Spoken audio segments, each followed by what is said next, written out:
Um, I was reading a book, a letter actually, made by Martin Luther, which was called A Simple Way to Pray.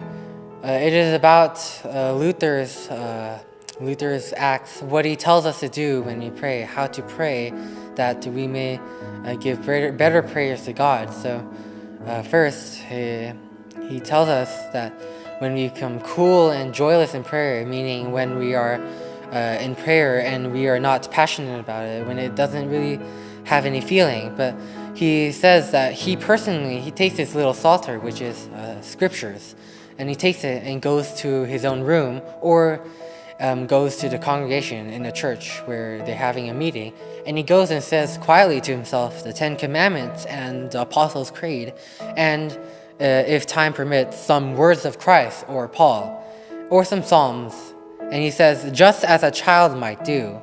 And this really stands out to me because a child really has this undoubting faith in God. They do not doubt him. They do not lean on their own understanding, but lean on him.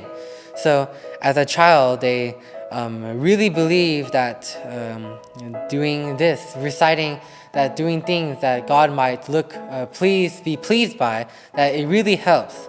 So it really stands out to me, and I really receive grace by this. He also reminds us that it's a good thing to let prayer be the first thing in the morning and the last thing at night. So in the morning where we wake up, we should give thanks to God. We should pray to God so that the rest of the day becomes better through this prayer. The prayer is a petition. The prayer is a petition to God to make our day better.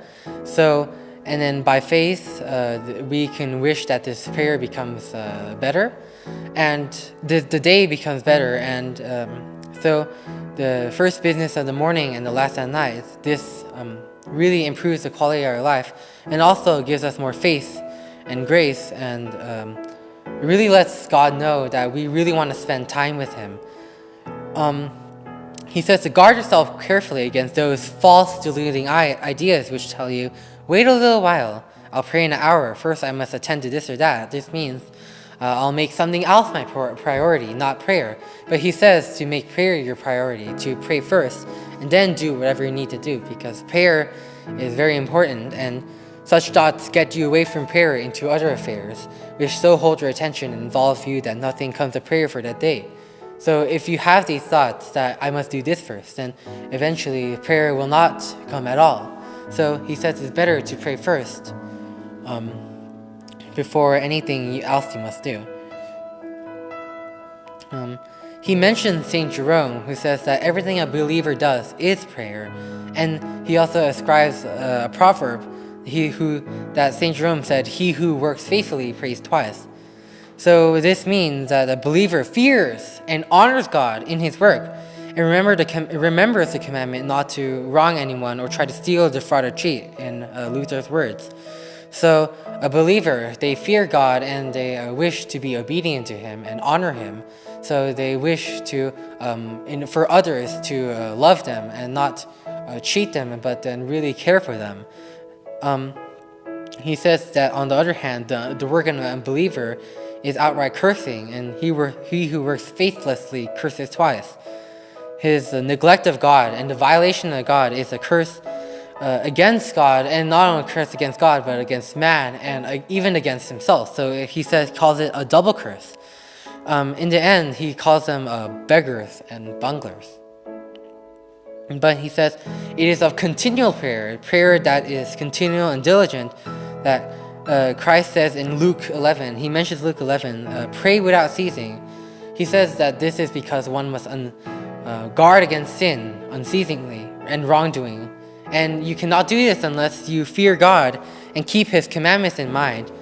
And he mentioned Psalm 1, blessed is he who meditates upon his law day and night. So we should continue to keep his commandments on our mind and continue to pray so that we may be able to guard against sin. And he said we should be careful not to break the habit of true prayer and imagine other works to be necessary. So we should break the habit of true prayer as a priority. He says that our flesh, that we become lax and lazy, cool and listless. We become unpassionate and lazy. But it says that the flesh is evil, is eager to sin and disinclined to the spirit of prayer. It does not wish to pray. And the devil, Satan, who besets us, is not lazy or careless. Satan constantly hinders us. So we must constantly defend against this. We must constantly keep the commandments in our mind and continue to pray to God so that we may be without sin, and that we may be able to continue to pray as God wills us and spend time with Him. Thank you.